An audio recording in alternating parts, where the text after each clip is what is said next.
What profession was once highly respected, but is now a complete joke? Bank managers were on the same tier as doctors and lawyers back in the day. Now they are sales team leaders pushing credit cards and cross-selling accounts to customers who don't need them. That's because it was one of the first high-status jobs to be automated away by computers. Back in the day, a bank manager was in charge of all the lending decisions for their branch. They decided who got a mortgage or a loan, and they had to be skilled at knowing their customers and assessing the credit worthiness of all of their regular customers. Then, we discovered credit scoring, and it turned out that one department of guys with computers at head office could write an application form that would find your good customers more accurately than all the subjective, face-to-face work in branches. So the bank manager role turned into what it is now. Teaching isn't a complete joke yet, but it isn't what it was. There was a time when people respected teachers. They might be the only person in town with a degree. They made okay money and sometimes even got a rent-free residence to go with the school. They were respected and looked up to. Now degrees are much more commonplace, and many jobs pay better than teaching. Some people think teachers are underachievers. You have a degree in math or physics or chem, but you teach? Guess nobody wanted you. You must have been on the low end of the scale. Also, if you're making 100k or even 1000k or more, and some people do, it's hard not to look at someone earning 50k or even less and not think of them as a loser, especially if they also have a 100k study debt. I'm a teacher myself. I like teaching, especially kindy kids. Ironically, tell people you are a professor and you are seen as being on the cutting edge of your field, despite professors not making much more than teachers at the tenure level and much less at the adjunct level. Bank teller used to be a foot in the door to the finance industry. Now it's basically 20-year-old credit card salesman. Reminds me of The Office where Michael tells girls at a bar that he's a bank teller because Ryan told him that girls like guys who work in finance. A 40-year-old bank teller in NYC. Cross-sell. Teller referrals. Open the customer their third or fourth and need a checking account. As if that's going to bring more money to the bank. And not spread out existing money. It does two things. Yes, spreading the money that's already there, which makes it a bit more inconvenient for someone to spend it all at once. Thus the bank maintains funds for lending. It boosts the numbers of the bank for stocks by inflating the number of active accounts, as if they were individual customers. Last year we added 10k new X accounts. We are a growing bank. There's a larger benefit. Michael Lewis explained it best. He, Steve Eisman, attended a lunch organized by a big Wall Street firm. The guest speaker was Herb Sandler, the CEO of a giant savings and loan called Golden West Financial Corporation. Someone asked him if he believed in the free checking model, recalls Eisman. And he said, "Turn off your tape recorders." Everyone turned off their tape recorders. And he explained that they avoided free checking because it was really a tax on poor people in the form of fines for overdrawing their checking accounts. And that banks that used it were really just banking on being able to rip off poor people even more than they could if they charged them for their checks. Eisman asked, "Are any regulators interested in this?" "No," said Sandler. "That's when I decided the system was really frick the pool." The Big Short, 2010. The more accounts you have, the less money you have in each. More opportunities to get yourself under account minimums and get charged big fees, or accidentally overdraw yourself and get charged big fees. People moved en masse to certain places for a chance to work on an assembly line. Now for a lot of people that kind of job is something you warn your kids about to make them study harder.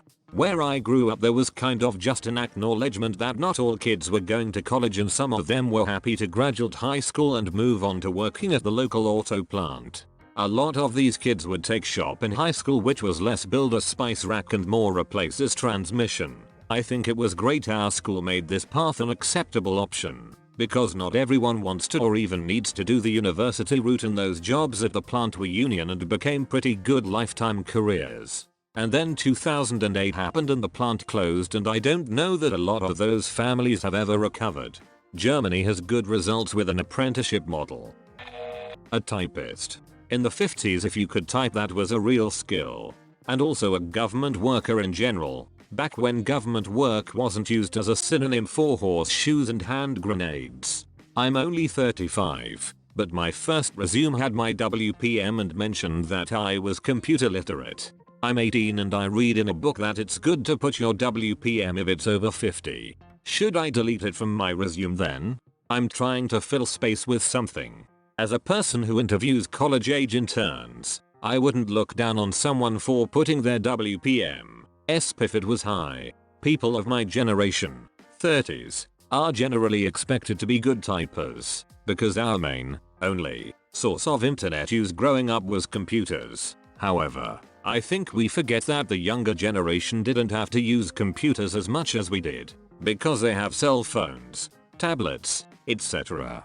So sometimes we inherently expect more of them than we should.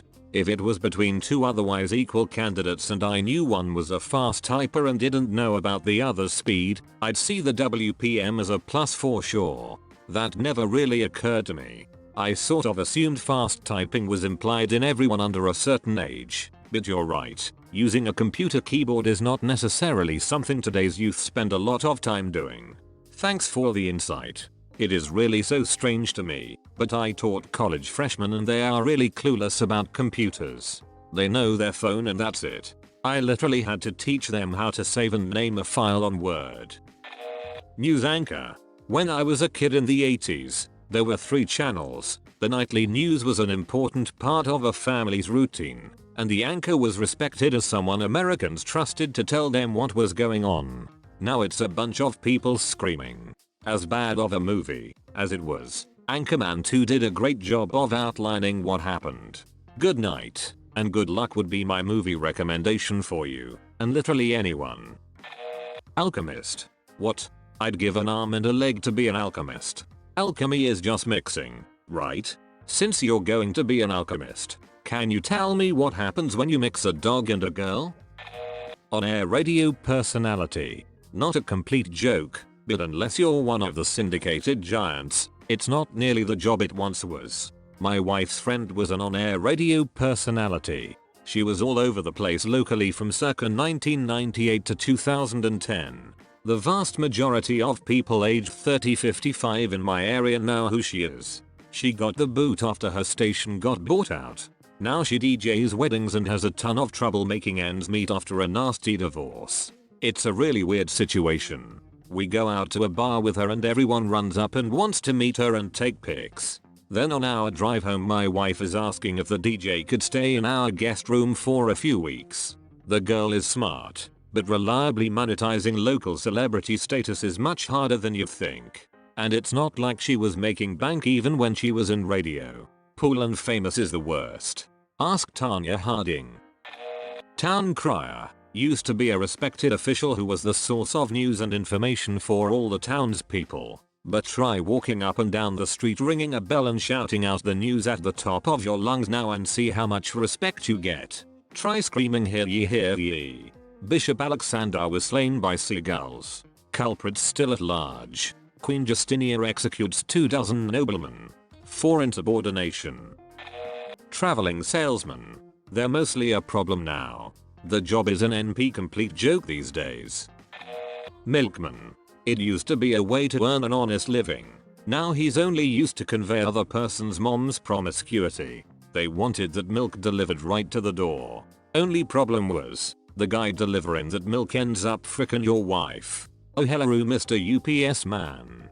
A man's wife is his life. Mr. UPS man. IT support. They'll let just about anybody do that nowadays. If you're lucky enough to actually have a great team, they'll probably quickly move on to something else in the field. For tier 1 support, sure. You don't need a Cisco certification to tell people to restart their computers. Hello IT, have you tried turning it off and on again? Travel agent. My friend owns a travel agency and does pretty well. I'm always just like, how? Why? Nigerian prince. I blame Eddie Murphy. A blacksmith. Way back I imagine it was to be the guy with making all the weapons. Nowadays most people don't see the talent required. and just see it as a weird hobby. A guy who went to my school forged a chainmail vest, but everyone took the piss a bit. I felt so bad for the guy as that must have been really hard work. Just a couple of 100 years late to the party of when that was considered a valued trade.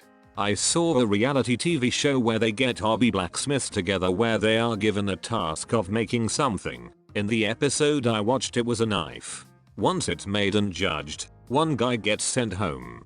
The other two have a week or so to make a larger weapon. They are given what the weapon should be plus materials, and bring back the completed weapon. However, they don't just judge it based on looks and weight. They test its cutting ability and having it cut bamboo logs and the like. These guys are testing each blade thoroughly and aren't just using looks. Was genuinely the most interesting show I've seen on mainstream TV in a long time. Forged in Fire? I love that show so much. It will cut. Grand Wizard. Hard to make it past Grand Cyclops these days.